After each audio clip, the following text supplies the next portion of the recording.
What is up? What is up, agent content creators? Oh, wait, that was my last podcast. Holy crap. Like 9 of these today. Like, no joke. And it closed the property today. Did it close? Did it close? No, not yet. All right, here we are. REALMigos. I got my good friend Ian of Austin, as always. Hey, what's up? What's going on? So, man, we got to hang out quite a bit. I mean, we got pretty damn intimate last week. Don't be telling people that. You can't be telling people that, man. That's our secret. We're super intimate. If you saw last week's show, Ian and I literally were sitting side by side the whole time. I want to get to my guests today. As always, the amazing Sarah Morris, White Morris, Sarah Shermone. Sarah, our favorite lender, CMG. What up, girl? How are you? Hey, I'm good. Kids are in school, well, all except for my little one, and things are going well. And I love this market shift we've been having for my buyers. So I'm doing great. Nice. And so we're going to talk about what's going on in the interest world of Sarah's interesting comments and interest because she sells loans. Guys, I feel like I'm high right now. It's been a long day. Roland is in the Bay Area. He is a realtor with Real Broker. He's got one of the craziest, coolest Instagram channels I've seen. He does some really amazing videos, but he helps some great people. And he's going to be sending Ian and I about 1,400 clients over the next 5 years because everyone's evacuating the Bay Area. Right, Roland? Exactly. It's a mass exodus, dude. Wait, let me ask you a quick question, though. Welcome to the channel. Good to have you. Thanks for having me, guys. Yeah, man. Let me ask you this, though. Are you still seeing a lot of people leaving the Yay? Or, sorry, for those people who don't live in California. Don't do that. Are you still seeing people leave, or what's the deal there? Not really. I mean, to be honest, I probably have had like 2 clients at the most actually go to Texas. None of them were in Austin. Really what I see the most is people going to other places of California. That's like a lot of Sacramento, a lot of El Dorado Hills, if you guys have ever heard of those areas. But realistically, people that have come to California, I've seen a lot of Idaho. But it's really, to me, if you look at the stats, it's really not a huge amount of people that are honestly leaving California. So what part of the Bay are you in? We're in the East Bay area. So it's hard to pinpoint exactly what that is. But what people most likely see is Oakland, Berkeley as the number ones. And then it goes all the way out to different parts. But what I would like to say is Contra Costa and Alameda County would be more distinguishable if it was just by county. But overall, East Bay is about 25 different cities. 25 different cities. Can you imagine 25 different cities to sell in Austin, Ian? Sure. Sarah, I mean, what do you want to say about that? Like, I feel like I would be being like, do you have a mobile command, Roland? Like, how does this work?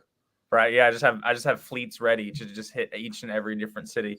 No, it's funny because they're all without traffic. They're all about 35 to 40 minutes from each other. So I know probably Austin, you guys probably go from one side of Austin to the other in that amount of time, maybe, possibly. Yep, at least. Here's the thing. I mean, we know it's growing rapidly, and I feel like we're not too far from being in that type of scenario. That's why I'm like, wait a minute. Like, all you are is our future. Right. Exactly. So is there going to be but there would never be sub cities within? There Austin, already are. They're not cities, but there are already subsections within Austin, even though it's small. Yeah. And that's why I kind of designated to East Bay, right? Because it's hard, like with how small our cities are, it's weird to just be like one city. San Francisco makes sense, maybe Oakland, Berkeley, but other than that, it's so, compact. Yeah, I lived up there. Oh, sorry. I gotta show you this because I've never put it on my wall since we moved in the new house. Oh, that's dope. Yeah, it's the breakdown of all the some of the old school Austin neighborhoods. Did you get that made? Yeah, I wish. I was trying to have them make it so I can, put my little ads and stuff on there, but I need one of those. It's great. I love that. I was just going to say that I actually lived up in that area in Moraga for a little bit. And we used to drive to Berkeley and San Francisco and everything. And it's definitely, you don't have to drive as far to get to those places, but it is gorgeous. But I can imagine how you get to all those locations. that falls under your purview to help. Yeah. I feel like you almost need a helicopter. So I spent a lot of time in the Bay Area. I know the Bay Area very well. I didn't live there, but when I say a lot of time, like almost every weekend. So I spent a lot of time in the Bay Area. For all my friends leaving the Bay Area, I understand. I get it. Sarah, what's going on in the mortgage world? I want to hear from you. Roland, this is really important to you too, because you sell real estate. So guys, I'm not even lying. You guys are going to help me out here. I feel ridiculous. I've done 4 podcasts today and I shot a video for my channel. So like my brain is out the door. So anyway, Sarah, what's going on? What's the word? Yeah, sure. So, I mean, the real big news was that the Fed went to Jackson Hole for their symposium. And so, cool, good for you. You go to Jackson Hole, you bastards. Anyway, go ahead. Sorry. And so everyone was kind of on, like, I won't say pins and needles, but everyone was really kind of waiting to see how Jerome Powell would come back with his speech or his little talk that he had on Friday, which ended up being just 8 minutes long. But everyone was really excited to kind of hear where the Fed was at, to kind of get a temperature of like, okay, with this next Fed rate hike coming or in September, and then also the projection for the upcoming months, where's their head at, what they're going to do, so that can help trigger, because the people that can, so the bond market and the stock market listen to all that. And also it's really important for us to know like what they're going to do with that piece, especially since you have Fed presidents and Fed chairs like Bostic coming out and making comments. And then this morning you had Loretta Muster coming out, who has been known to be a flip-flopper. And so it's just been really interesting to hear what that feedback was. So basically he came out and he just talked about the pain. He talked about the pain that we would see in the US and that the everyday person would see as they fight through this inflation. So right now we are projected for the 75. Bostic came out and he is the Atlanta chair, and he came out saying on CNBC, oh no, I'm thinking 50. And then after the November one, that'll be the last one. And then it was signaling they might take a pause, which was actually not a good thing at all for the bond market, because that signals that the Fed won't do everything they need to do to fully combat inflation. And then that is really bad news for long-term long-term securities like mortgage-backed securities. So that started affecting the bond market in a negative way. Fed, when Powell came out and did his speech on Friday, that affected everything in a negative way because he didn't come out with a concrete plan of this is the action plan. This is what we're doing. We're combating inflation. This is how we're going to get there. And so it just didn't have that vote of confidence that it needed to really make the bond market feel secure and have confidence in what the Fed's doing. So right now, the bond market, MBS security, mortgage-backed securities are, kind of going the other way a little bit after we saw a nice decrease with the last Fed rate hike. So, rates have gone up a little bit, but overall they're down since June. I mean, it's kind of looking at under a microscope versus like big picture at this point. But the Fed members just need to, I don't know, think about what they say before they come out and say it. Well, I mean, look, it doesn't help that we talk about this, and I don't want to get political, but every week we're passing another bond or bill or executive order that's actually doing the opposite of what the Fed's doing. I mean, they don't work together.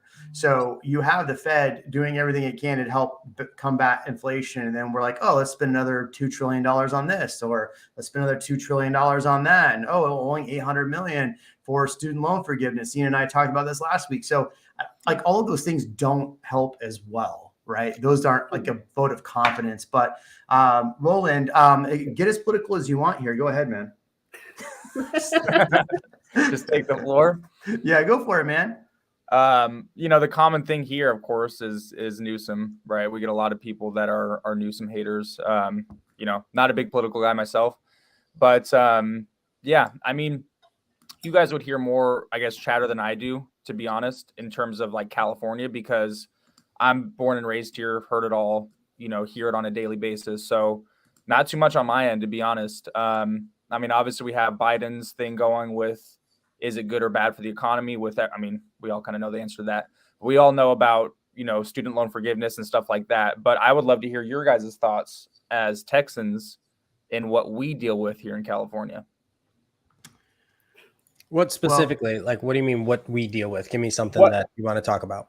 I would say ultimately the decisions that really our governor or what you hear that the decisions made here in California. So last week I remember seeing an article talking about they approved where every new construction home moving forward will have to be all electric. Is that true? And tell me about that and how you feel about that. Very true. As you guys know, we're super over the top on everything, I would say, here in California. So the crime decisions rolling. So, I mean, yeah, it's true. Like, there's no fireplaces are a thing of the past, right? It's not happening anymore. Well, you can't even they have electric fireplaces, right? Yeah.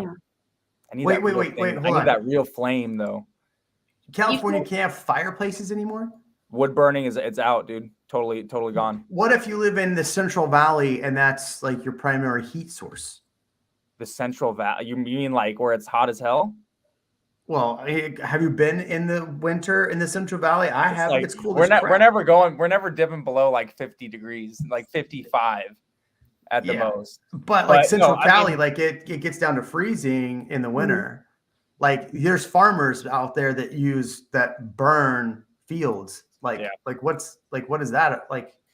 Jeremy, it doesn't matter. You don't get fireplaces, okay? You're done.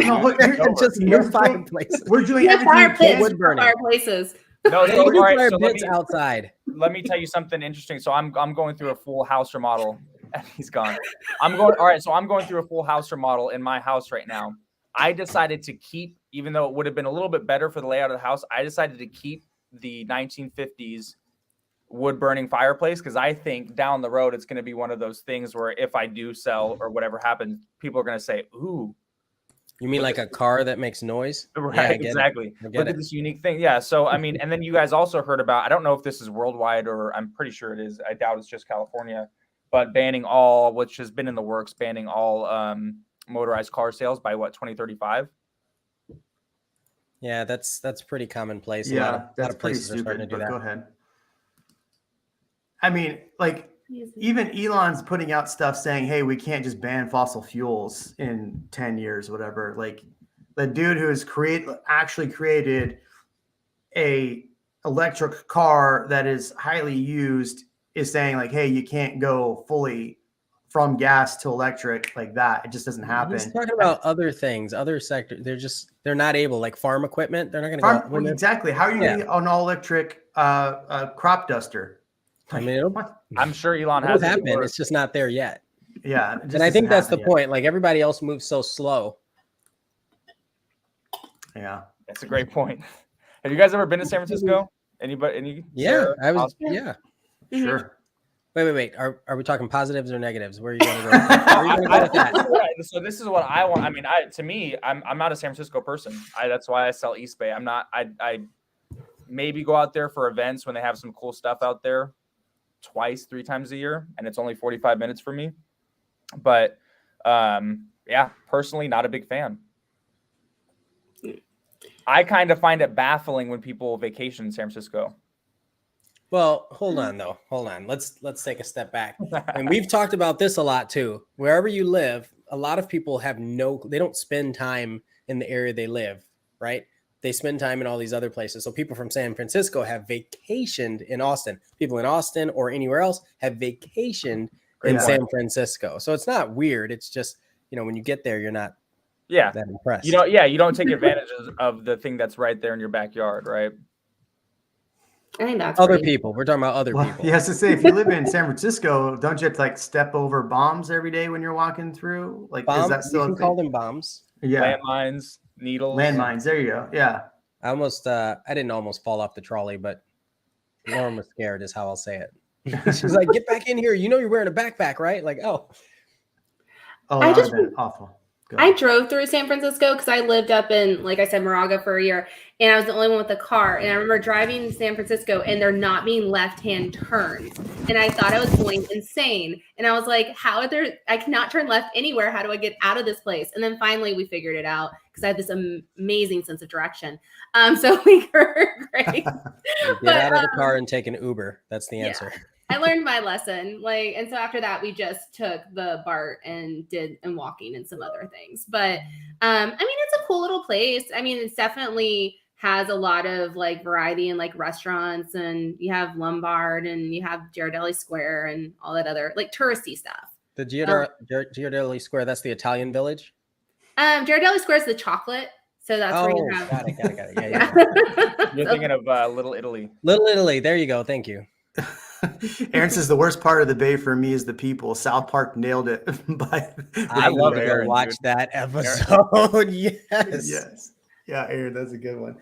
All right. I didn't bring you on just to talk crap about San Francisco, but I want to keep staying on the market here. So we're starting to see, I mean, I put up the interest rates, and the interest rates are definitely ticking back up. We saw a low in August. Now they're about to close to where the high was.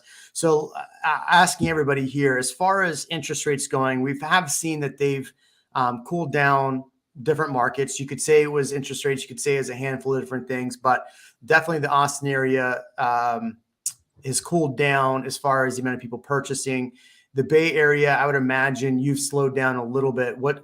So I want to hear from everybody. Number one, I want to hear what's happening in the Bay Area, but then two, I want to hear from everybody. What are your thoughts going forward with rates ticking up? Start with you, Roland. Sorry. Yeah. So what happened here? Of course, you guys know there's a lot of tech, a lot of workers in tech out here. So when interest rates first hiked, people are very, very particular about the areas that they want to pick. Rightfully so. It's a lot of money to spend out here.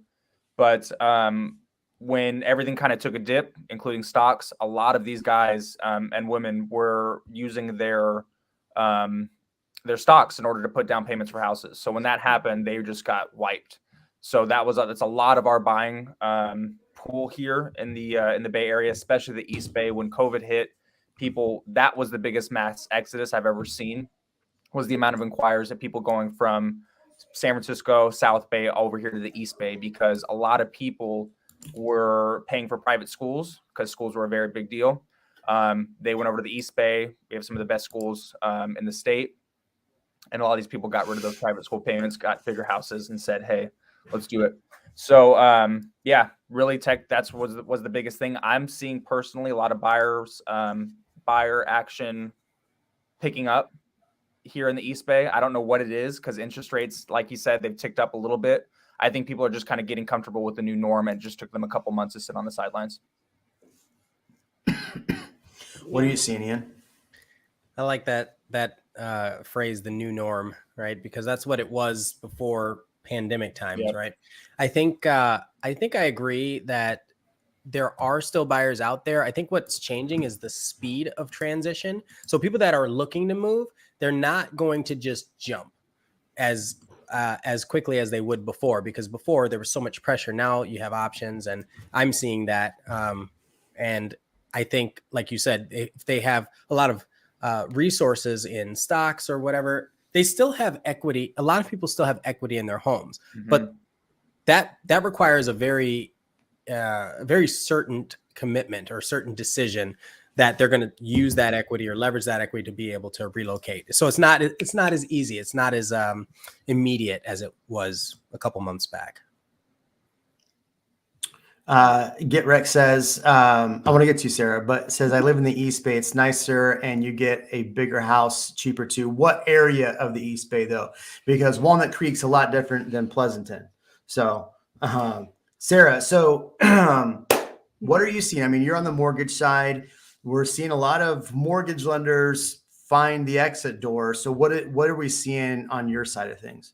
Yeah, sure. So as far as if you're talking about industry wide, yeah, a lot of lenders are getting out of the business because a lot of them got in the business when, the pandemic hit and rates got super low, and they're like, this is easy money. And now they just don't, they can't handle the change. And when you actually have to work and educate and know more about your products, it really helps your kind of like your specialty shine. But anyway, so as far as buyers are concerned though, I mean, I think Roland was right. I mean, it's the new norm because everyone has kind of like a short memory, especially when it comes in this industry. And I think there was the initial shock of having the increased rates since we had low rates for such a long time. And that was new. Like you had a lot of millennials and first-time home buyers that just had never lived in that realm before of rates being where they are today.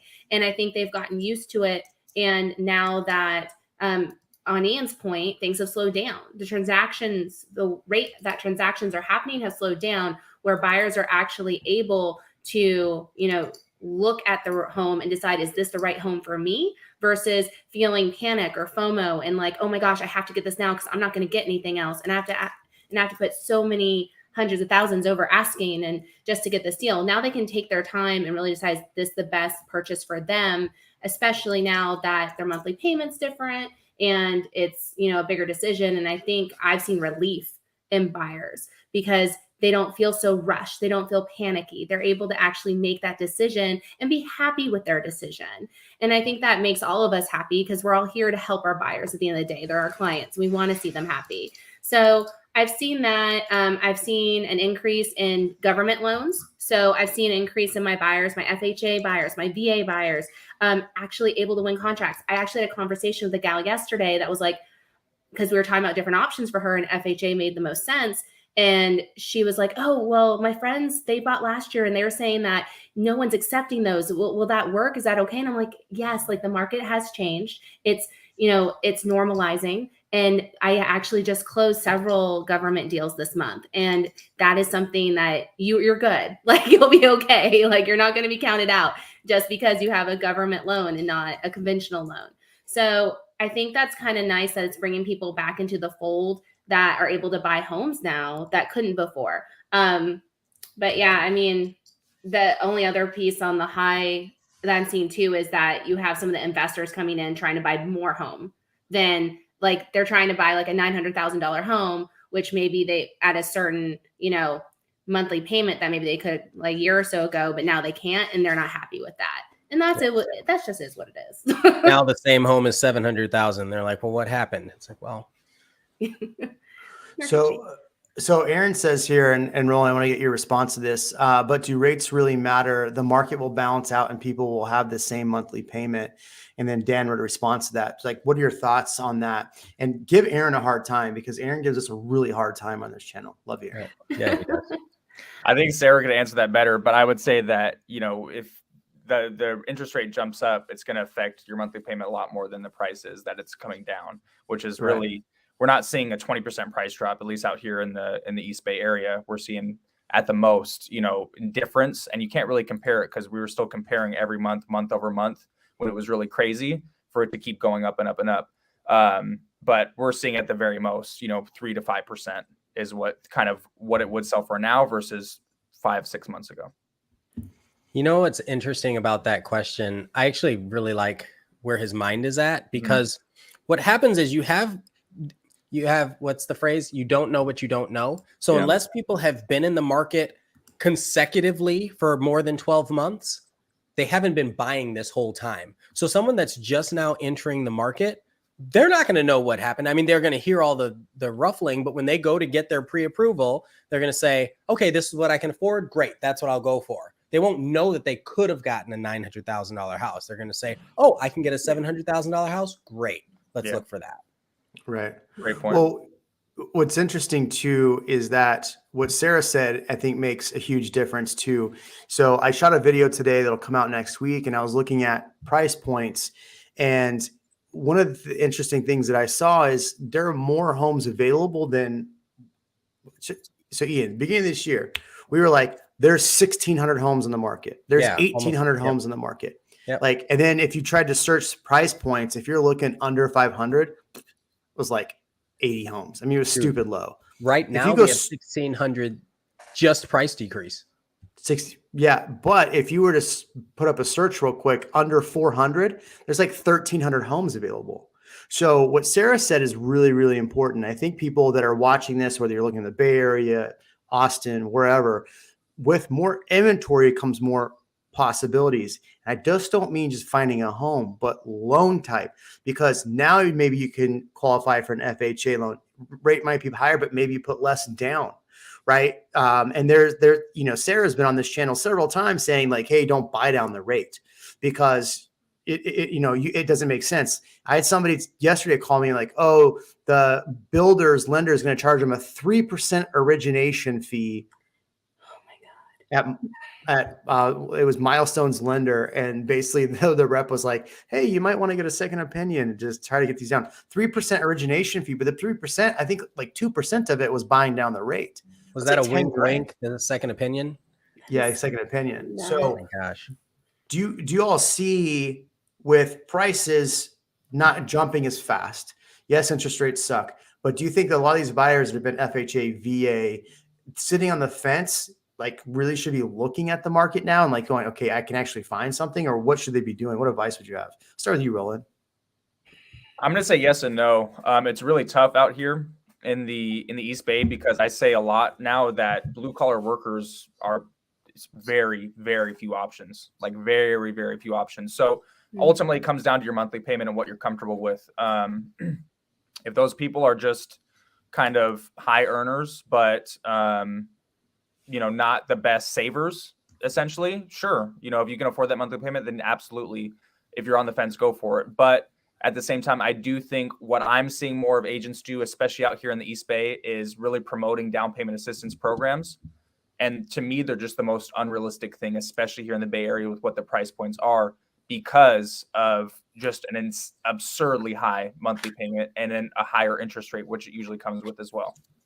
It's a fair point. You say absurdly high monthly payment. What are you seeing on average? Yeah, Aaron wants to know. For our price point, I'm seeing $600,000 homes, $650,000. If you put a very, very low down payment down, 3.5%, you're easily $5,000, $4,500 a month, which is just not obtainable for a blue collar worker out here.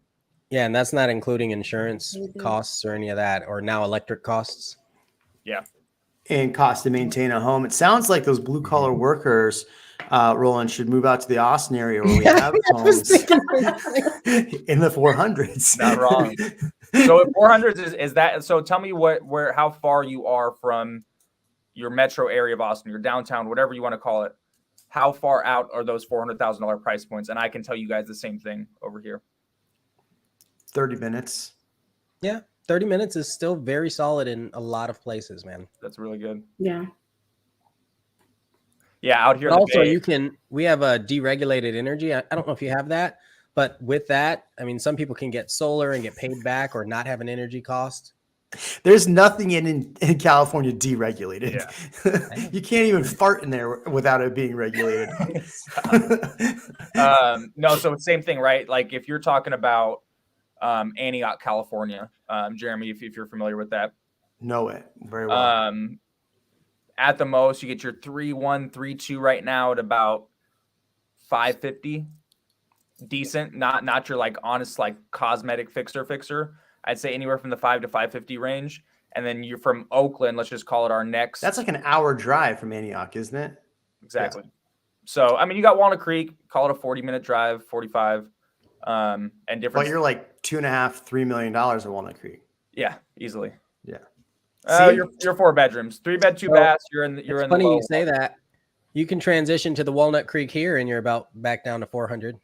500. Yeah. Walnut Creek here isn't as exciting as Walnut Creek in the Bay Area. Yeah. Yeah. So Get Rec is in San Leandro. Is that your area? Yeah. Roland, you work that area? I'm moving to Austin from East Bay, waiting for a new build to be done. Oh, interesting. Where's your new build? That's been interesting. We actually, oh man, one of my agents on my team had a buyer back out of a new build. How much money did they lose? Yeah, I've had a few agents on my team do that. I've had clients do that. $28,000 to back out. Woo. Hold on, I got one. You ready for this? 66,000. Whoa! But we just executed a $2 million contract this morning. So there you go. All right. Well, that's not bad. Nice. Yeah. Well, I mean, do you think? Because I know your situation on that one. Do you think that she could have just held off and then purchased the other one later, do you think it would have gone up in value from the time she put in her contract? Still multiple offers. Yeah. Oh, wait, are you talking about the new one or the new build?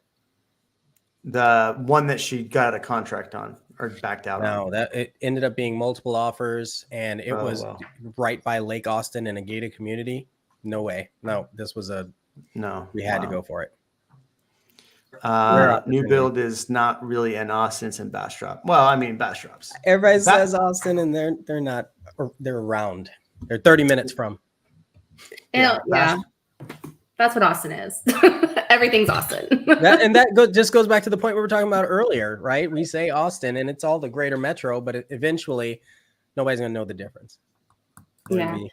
I think there's one question, and it was asking about like comps and things. And I was going to say that brings up a good point because there's actually an appreciation that so Case Schiller, which came out with a statement this week, and it was actually really positive, and it was reminding, I have the quote, but basically they came out, and I'll go ahead and read it because I thought it was really powerful to remind folks that we're not seeing a decline in appreciation. We're just seeing a deceleration. So basically what they actually said were prices are clearly increasing at a slower rate. It's important to bear in mind that deceleration and decline are two entirely different things, and that prices are still rising at a robust clip. June's growth rates for all three composites are at or above the 95th percentile of historical experience. For the first 6 months of 2022, in fact, the national composite is up 10.6%. In the last 35 years, only 4 composites years have witnessed increases that large. So we're still seeing really great appreciation. It's just at a much slower rate than what we saw in the last 2 years, which was unprecedented. So I think that's a good point to bring up, that we're not seeing negative appreciation. Homes aren't losing appreciation. Right. I mean, it's going to be interesting to see what happens 2023 because he's not wrong, but there's a lot of people that leading up to like June, like went crazy trying to get homes. And then all of a sudden, like the market just kind of fell out from underneath us. So it's curious to see what happens with them. I mean, obviously, I'm sure all of you can agree with this. Don't buy a home if you're only going to hold it for a year, right? Oh, or gosh. 2 years. Absolutely. So, all the people that bought really at the height of this market, I think will be fine 2 years from now, right? They're not, probably right. I don't even think they're stressing right now about it because they're in their home. They're happy. I would say the only thing and plus they got such a stinking low rate for most of those people, got such a stinking low rate at the time that it's like, okay, like even if the price is coming back down, like they're still the same rate. Or like if they bought that same house for 6% now, but they bought it for 3.5%, 4 months ago, and it's come down 60 grand, it's still a win for them. So we'll see what happens. I had a client hit me up. We were chatting on like one of the social platforms, and he goes, look, man, I just feel like with the quality of construction for the home that I bought, I feel like I overpaid. And I'm like, God, that hurts. Right. Because it was a higher tier builder. And obviously we were in a situation where you had to pay what they were pricing them at. So he does have the interest rate advantage. But also he was VA. So it's not like the property taxes are relevant. So it's just one of those things where that's the kind of stuff that I'm worried about hearing in the future. Hey, I bought this house. I don't know that it was the quality that I was looking for. Right. Might be a future listing soon though, Let me ask you guys this. Before when everything was still very crazy, 5-6 months ago and before, did you guys have a lot of sell and buys? And what was your experience with those? For me personally, it was some sellers, it was hard to see the crazy price they were getting for their home. And then they were focusing solely on what they were paying on the buy, where that was a huge thing that they, you kind of had to remind them of. Most of my sell and buys were to leave, right? Or like further out, not necessarily leave the state, but further out. Lucas brings up a good one here. Lucas, what's up, man? What's up, guys? I read an article that Schiller is predicting that in 23 to 24 prices will go down an average of 10%. 23, 24. Do you think it would be, it would go down that much here in Austin? That's that's a tough one. I mean, I just put out a video this week talking about Micron bringing another $8 billion plant.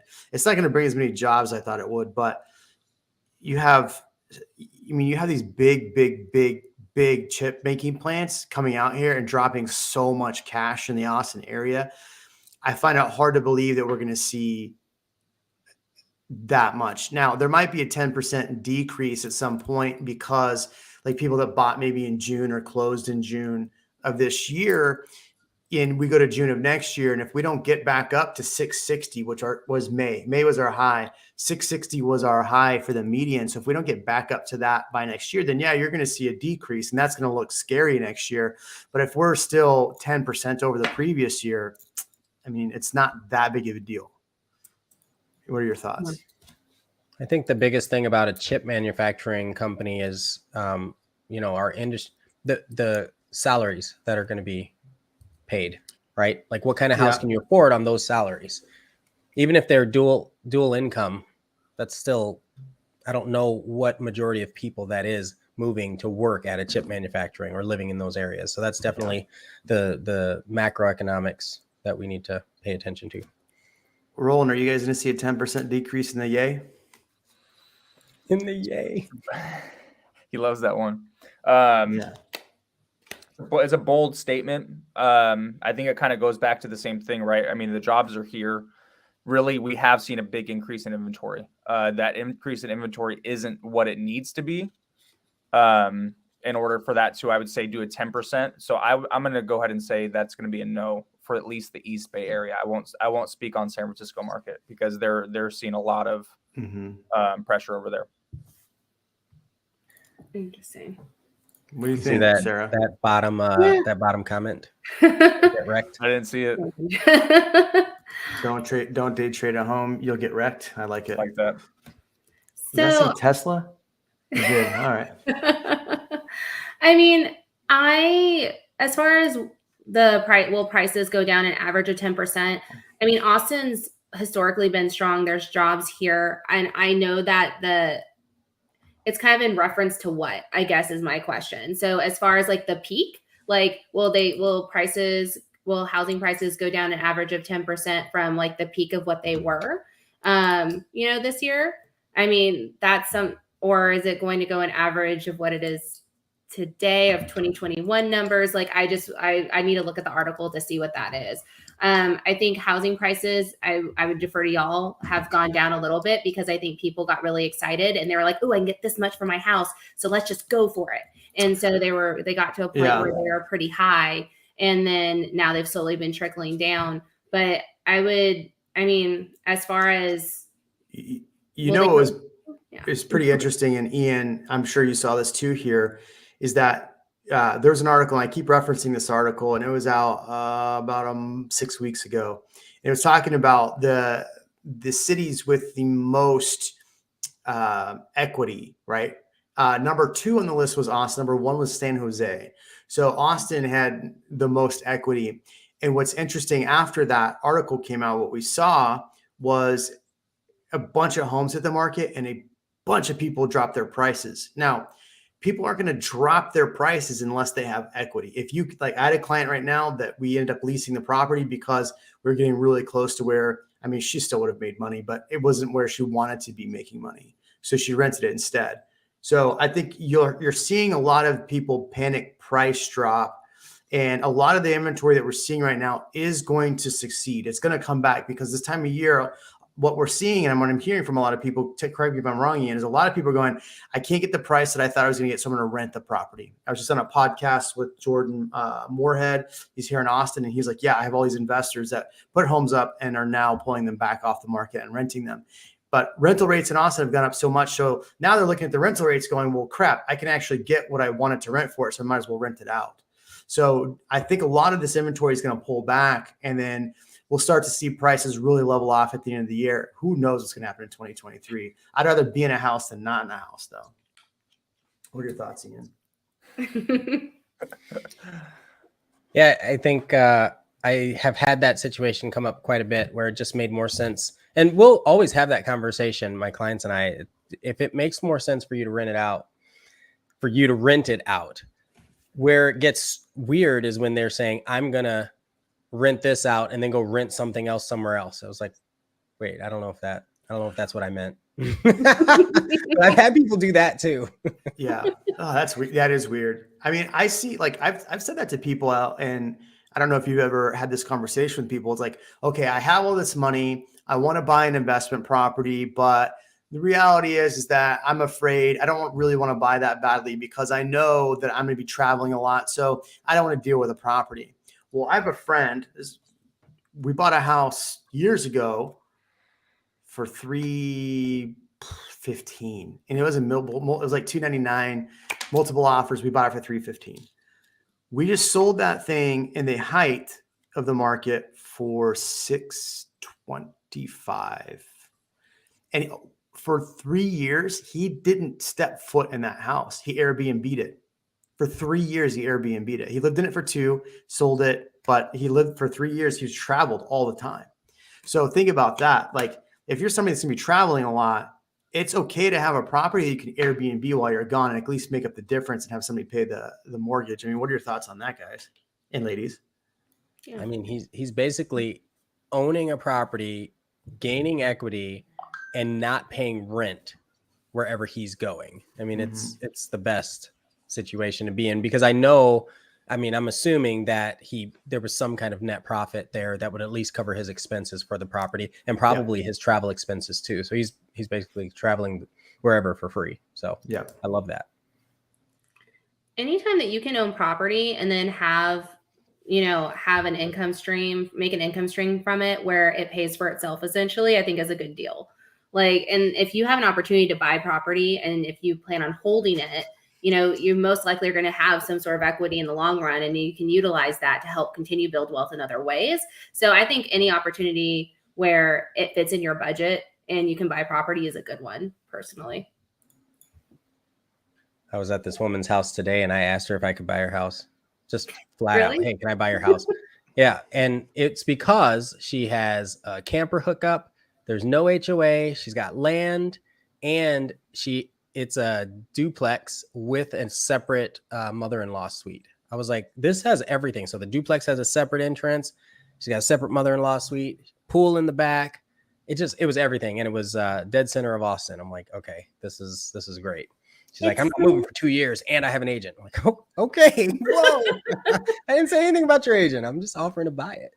Well, so you just saw the house and you're like, let me just knock this door. No. I was actually picking up a chair that my wife liked. And then we started talking. She's also from Chicago, like I am. She used to be a real estate agent. And we were just in the same place a couple of weeks ago. We go to the same dentist for, what do you call it? Medical tourism. So we go to the same, it was just a really cool conversation. And then I was like, can I buy your house? And that killed it. Killed the vibe. Ian definitely knows how to kill the mood. Yeah, it was good though. I mean, that property, one day I'm gonna send her an offer that she can't refuse. All three of us, minus Sarah, were at Tom Ferry last week, and one of the things somebody was really talking about on stage was like, as agents, is like, hey, why aren't you offering to buy more clients' homes? Roland, so the question to you is, how many homes did you offer to buy this week? We left on Thursday, so it's been almost a full week. Right. This week, none, dude. There's not. I think I'm definitely. I have one income property. It's a duplex in Vallejo. If you guys have ever heard of Vallejo before, it's not the funnest area of the Yay, Jeremy would say, but. Californians using these slang words, geez. But no, to be honest, that's what I was going to bring up too, actually, is starting to lean people more towards that don't have these high down payments to out of state investing, to places like Austin or San Antonio or wherever it may be, because it just doesn't make as much sense investor wise. And you guys all know that Bay Area has never been a huge investor friendly area. Well, Sarah, what are you seeing for investor rates right now? Because I think that's something too. Like, we have a lot of investors that buy cash, but like for investor rates, what are you looking at right now? I'm sure it's like crazy. Or is there like a 10-1 arm that you'd recommend instead? So actually, we've been doing a lot of kind of some out of the box financing for my investors. If you look at, because you're correct, if you look at a fixed rate, standard 30-year fixed rate loan, or even when you look at like 10-1, 7-1 arms, or 7-6 arms or whatever, like the rates aren't that great. I mean, you're going to look at anywhere from, oh gosh, you're paying points. Basically, it's a high rate plus points with most options. So most of my investors right now, we're looking at either cash flow scenarios. We're looking at our all-in-one loan, which is proprietary to my company, but it's a great way to kind of leverage equity. And then you can actually use the funds from that house to help you buy more and invest more in the future and kind of be your own bank a little bit, which is kind of cool. And that is simple interest. It's not amortized interest. It's a totally different type of loan. You're doing like a 30-year HELOC as a purchase or a refi. And then as you pay down your equity line, it becomes a free line that now you can use that money to buy an investment property. So I have one client right now, he's buying an investment property and he's using this. It's a $1 million home out in Lakeway. And now he's going to have this credit line of like over almost $800,000. He's going to sit his assets in there. So it credits it to the line. So now he has a free line of credit for, hundreds of thousands of dollars. And now he can pull from that anytime he wants to go buy another investment or to put a significant down payment on for another property. So, and he, has 24 access to his funds. So it's really cool. So I'm kind of focusing on finding other ways to benefit those types of clients that aren't your standard, fixed rate ARM options. Cause those are not pretty. Like you're going to see 7%, 8%, things like that. So let's find another way to help it make financial sense for you. So Aaron wants to know, why would you use that instead of a blanket loan? Why would I use like the all-in-one loan instead of a blanket instead of like loan? a conventional? Because it's a principal first type loan. So in this instance, this gentleman, he's saving $600,000 and he's going to have the home paid off in 8 years versus 30, which is huge. And then you have this open line of credit line that you can use. I gave you a client that was talking about that same thing. And, we've been talking about it too. It makes so much sense when you really start looking at the numbers. It's incredible. And it's one of those things when you pitched it to me, Sarah, you were like, this is something that most of the people in the US can't even fathom because that's not how our system works. That's what I was thinking while you were talking about it. Yeah. Our brain doesn't work that way. Yeah. Right. Yeah, you tried to sell me on that. And I was like, or actually not you, your other guy. What's his face? Justin. Yeah. Herboski. He tried to sell me on it. I'm like, bro, this sounds so out of left field. I don't know. So, but so it works by when you're paying down, when you make a payment or you have other funds you put in there or move in there, it's paying down the principal versus the interest. How much do you end up spending in interest when you do a loan like this? So it's simple interest. So it's not amortized. So it's not like so with a standard loan with an ARM or with a fixed rate loan, you have amortized interest that is the interest you will be paying. Once you close, that's the interest you're paying. That's how your payments are done. And then your payments are split, with same payment, but this much is interest, this much is going towards principal. With this, it's simple interest and it's purely based off of there's a sweep every evening on what your balance is for that line of credit. And so it's simple interest calculated every evening based on what that line is. Now, the cool thing is it's attached to a checking account. So if you have, let's say the average American has about $25,000 in savings and checking. And that is accumulating 0.003 interest, it's just sitting there, and so why not have that money work for you and save you money? So if you have that sitting in this account, then that automatically gets credited to that line. So it reduces it. So let's say you have 100,000 in that line, you have 25,000 now in that checking. So you're only paying interest now on 75,000 versus 100,000. So it automatically, and you can pull that money out whenever you want because it's your money. So so the interest is calculated daily every evening on a sweep, depending on what your balance is in your account. If you have hopefully you're making more money than you're spending, right? Hopefully all of us are doing that.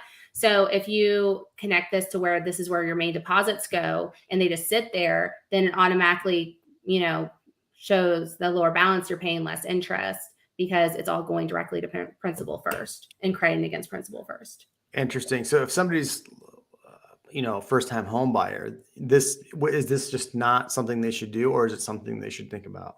So it depends. There's definitely certain criteria you have to meet. You have to have at least a 700 credit score.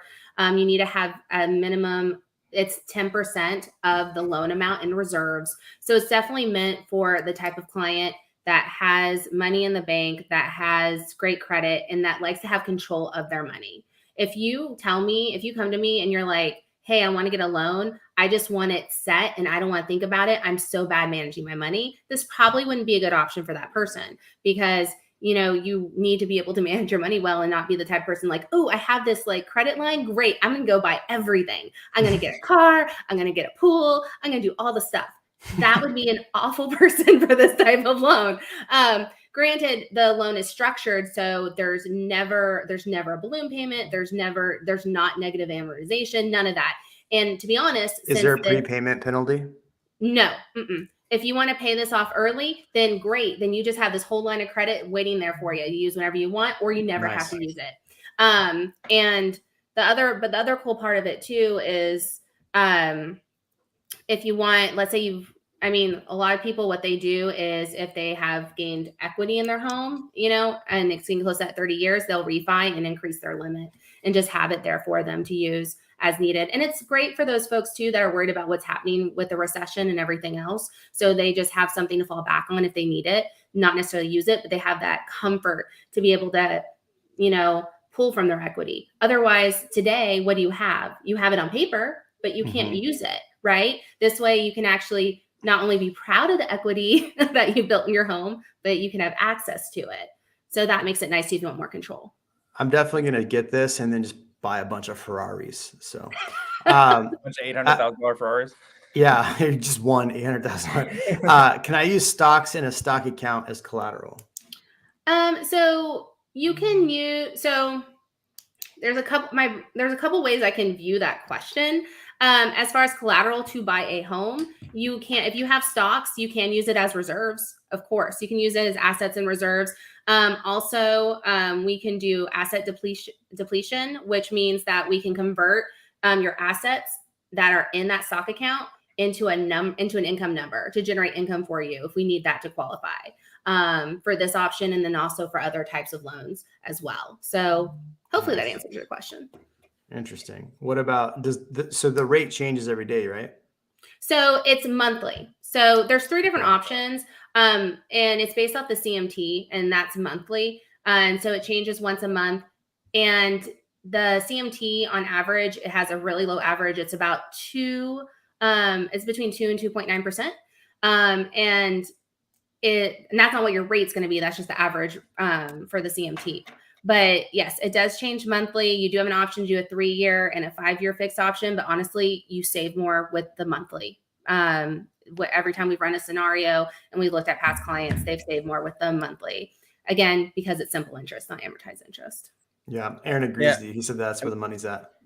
Yeah, that's where the money's made, but it still doesn't negatively impact you at the same amount.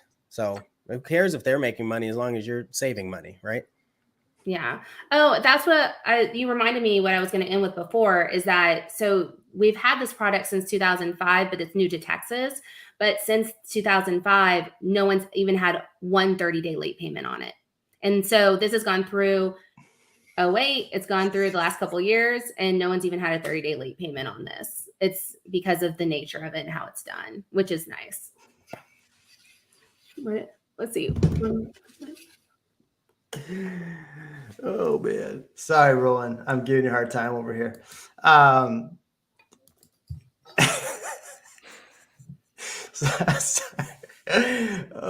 you ever seen that thing on Instagram? They're like, Susie, wake up! I don't like this. Yeah, of course. You're looking down, and I'm videoing this, going, Roland, wake up! Oh no!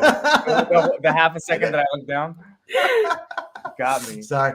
Hey, okay, so Roland, let's bring you back into the fray. The Bay Area sucks. So That was it. That's it. So I'm just kidding. So do me a favor. Anybody that's looking at maybe moving to the Bay Area or that's thinking about leaving the Bay Area, what are the reasons you should stay in the Bay and what are the reasons you should leave the Bay?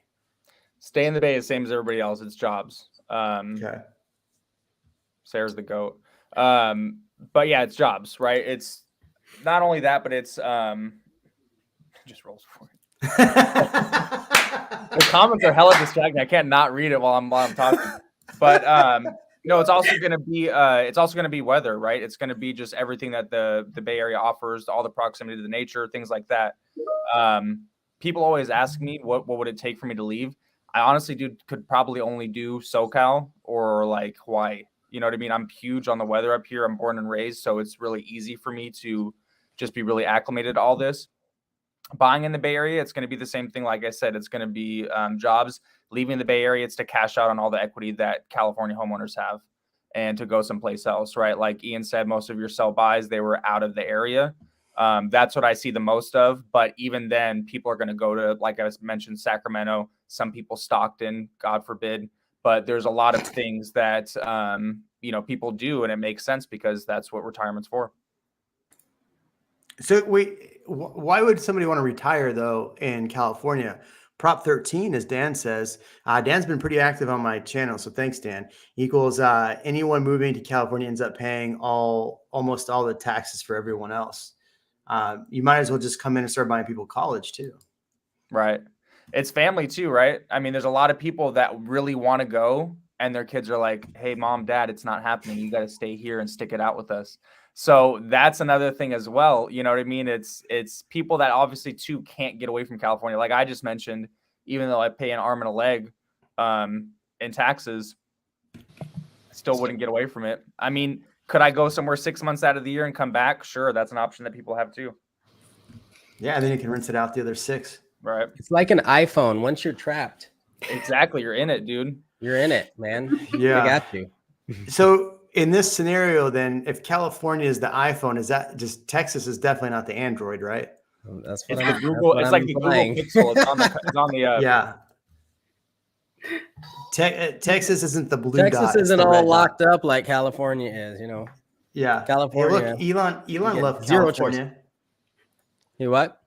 Elon left California. He knows what's up. He did leave. He does for the most part. He really does. Yeah.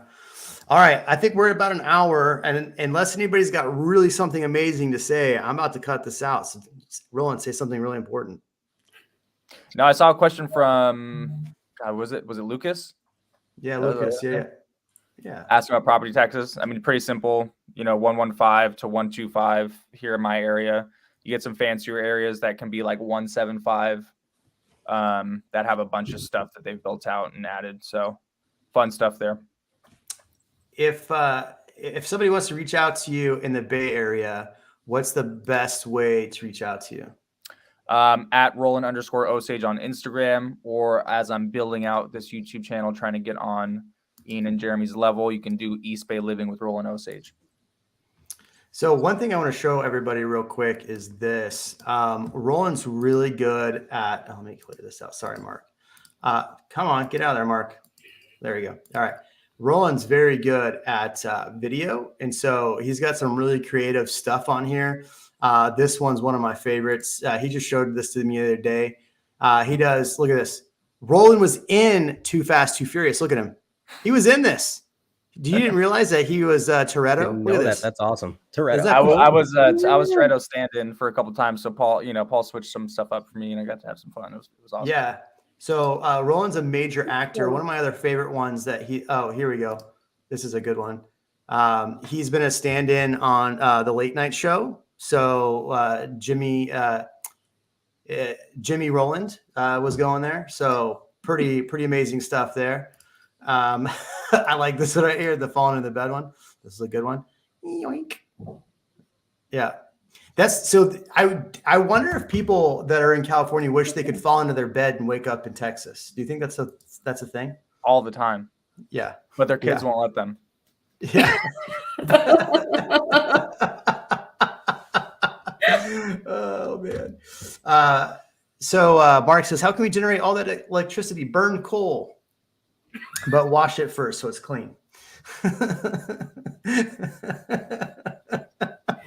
like That was funny. That was funny. That was funny. You got to squirt it with hand sanitizer. Yeah. 30 minutes outside of downtown Austin feels like living in Bakersfield. Ooh. Not even true. That's a burn right there. Oh, Guys. What are you gonna man. come back with on that one? I mean, maybe if you drove all the way down to San Antonio, but not Austin. Come on. It depends on which direction you're going. You're going towards Bastrop, it feels that way a little bit. It would be tough to convince me to come back to San Francisco. Yeah, my wife would love to go back to the Bay Area, but even being dual income, I find impossible to buy a home there. Good luck, millennials. I agree. Is that really him? All right, everybody. We appreciate you. Have a good one. We'll catch you on the next broadcast. Go find Roland at Roland Osage. Ian of Austin. He's the man. Sarah, Loans with Sarah. She's amazing. We'll catch you.